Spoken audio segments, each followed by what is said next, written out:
I'm Red, and welcome to the Shine Shack, the channel that's all about making quality shine.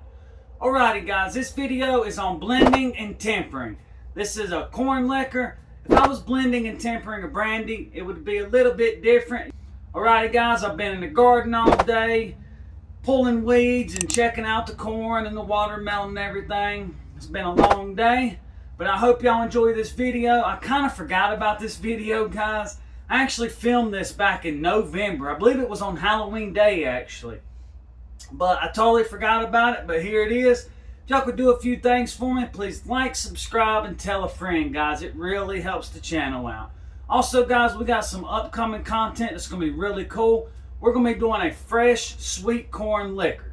So that's coming up in a couple weeks. I'm talking fresh peaches and cream corn on the cob. But alrighty, guys, I hope y'all enjoy this video. Hey y'all, so I've got all my jars out here. This is a corn liquor run I did a while back. I've already went through and tasted each individual jar and see how it was on the nose. I like all these. I'm going to keep them all and blend them all together. You may want to, when you start to taste them all and sample to see which jars you want to keep and which jars you don't, always start at your lowest proof jar and work your way up to the highest proof. Because if you start at the highest proof, by the time you get somewhere to third or fourth jar, everything's going to taste the same. If you want to stretch it out over a couple days, that's fine. So I'm going to get set up and we're going to get to blending. Hey y'all, so I got my proofing bucket. It's a food grade 5-gallon bucket with a bottling spout installed on it. I love it. It works great. And let me tell you now, you are not going to get plastic in your liquor. I'm going to be using this for 15-20 minutes. There will be no plastic in my liquor. Now, do I recommend storing your high-proof liquor long-term in plastic? I do not. But we're only going to be using this for a short amount of time. It is perfectly fine. Alright, so if I was proofing down and blending a brandy today, I like to do my brandy 3 to 5 proof, drop it 3 to 5 proof points every day. Then the next day, drop it down 3 to 5 more. So on and so on till I get it to my desired proof. If not, you'll get a soapy taste and a soapy smell to it. That's how I do mine. If you want to proof yours down in one day, that's fine. But proofing down a brandy and a grain liquor is pretty much the same thing. Alright, so we have already went through and sampled all of our jars. All of our jars are keepers. So we're going to go ahead and start filling her up.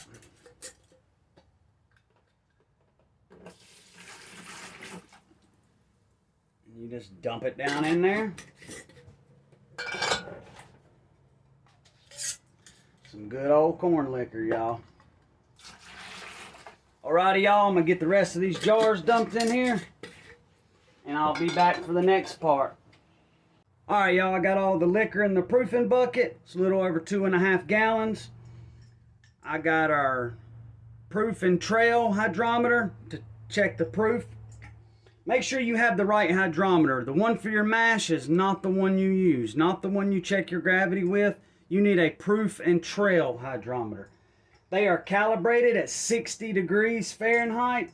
And if you're off that temperature by much, it does affect what your actual proof is. So I'm going to check the temperature real quick of the liquor. It is right at 70 degrees, 70.5. I'm going to count that as 70 degrees. So I'll have to do a minor temperature correction. And most of the time, when you buy your hydrometer, it is going to come with a piece of paper, or there's even calculators. But when you open your hydrometer or your proof and trail hydrometer and there's this paper in there, don't throw it away, because there's a temperature conversion chart right here. Okay, so with my temperature being 70 Fahrenheit, here at the conversion table, proof 50 and over. So I would actually subtract 4 proof from whatever my hydrometer says. See, so if I wanted 90 proof and I didn't do this correction, you know, it's 4 proof shy, which, I mean, 4 proof is not much. You know, you're still in the same ballpark. But if you're 20 degrees off, 70, you're talking 10 proof difference. So keep that little chart. Alrighty, and also I have my spring water I get here local on the property. Guys, water does matter. Always take a little small cup of your liquor and add whatever water you're going to be using, because a lot of waters will make your liquor turn cloudier than piss. So just a couple examples. I know the Fiji water works well. It doesn't cloud. I know the Great Value bottled water, purified water, it works well. Most of your RO waters, which is reverse osmosis waters, will work good. Distilled water works, but I prefer spring water. I feel like it adds a sweetness. It improves the liquor some. When you use distilled water, in my opinion, it's so bland. I feel like it takes away from the liquor. Spring water adds to it, in my opinion. So just use whatever water you like or you prefer to use. Alrighty. So I'm going to start off with getting a proof on it to see what my starting proof is. I'm going to fill the test tube up. Alrighty. Spin it to get the air bubbles off.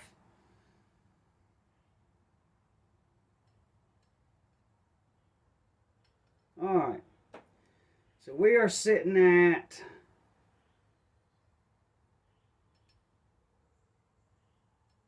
about 116 proof. Take away 4 for our temperature correction. So we're sitting at about 112 proof. This batch, I'm actually going to proof down to 90. Usually I do 100 proof, but I want this batch 90. There is calculators out there you can enter in what the volume of liquor you have, what proof it is, and it will tell you how much water to add. That's not the way I like to do it. I've been doing this for so many years that I just add water. I know about how much to add, and always make sure you're adding the water to the liquor. Never add the liquor to the water. And if you proof it down way too low, it's probably going to cloud up on you. Alright, so I'm just going to add a little water and then I'll keep checking the proof on it.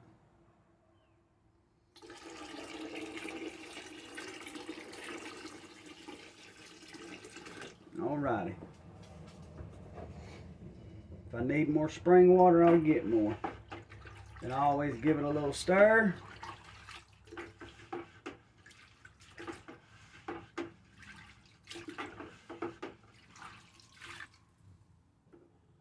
Alrighty guys, so it's saying about 102 proof.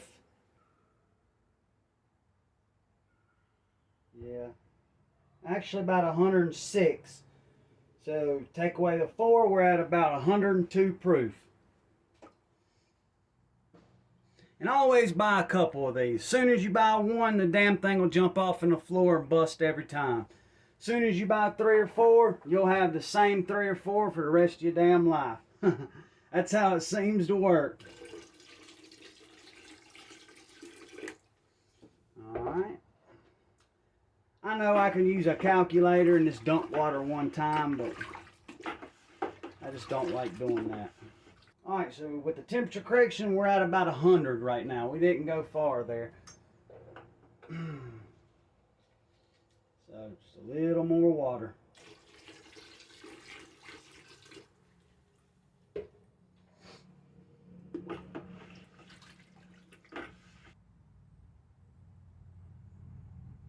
It's 99 proof. Take away 4, so that's 95 proof. It's exactly where I wanted it.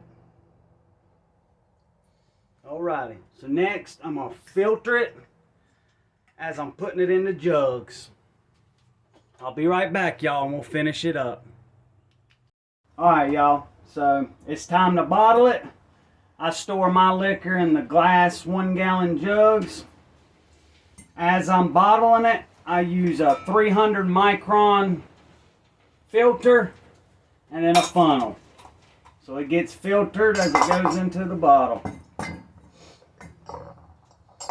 And we're going to get to filling it up.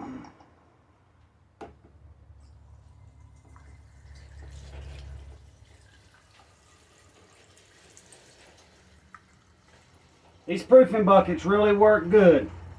I highly recommend making you one.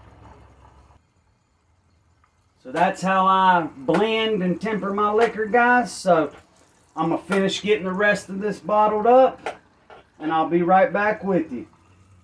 Hey y'all, so real quick, I wanted to add a few things that I may have not have covered when I was proofing down my corn liquor the other day.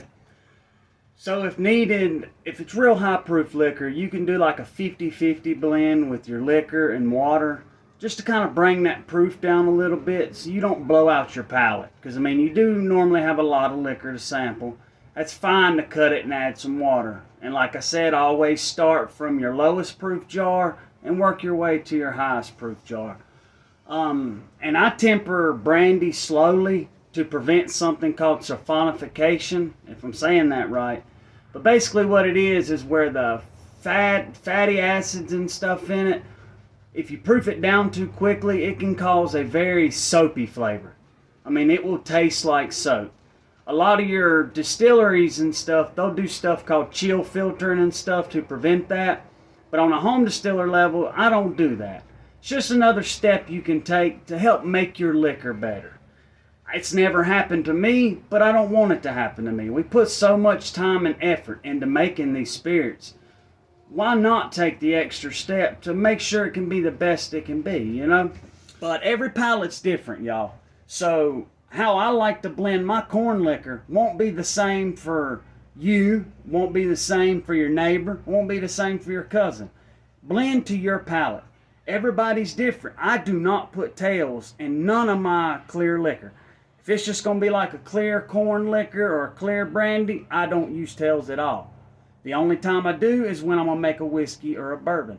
Some people like to add a little tails. Now, every now and then, I always collect the first 1 to 2 quarts of tails for one simple reason. Every now and then, that first quart or two will surprise you. It will be really good. But most of the time, tails will be tails. You can keep them, redistill them later on. Me personally, it's not worth the time, the effort, and the propane to run them off. I just toss them. But there's a few things I left out, and I just wanted to put in there. If you have any questions, always feel free to contact me on Facebook at The Shine Shack, or just comment on the videos, and I'll respond as quick as possible.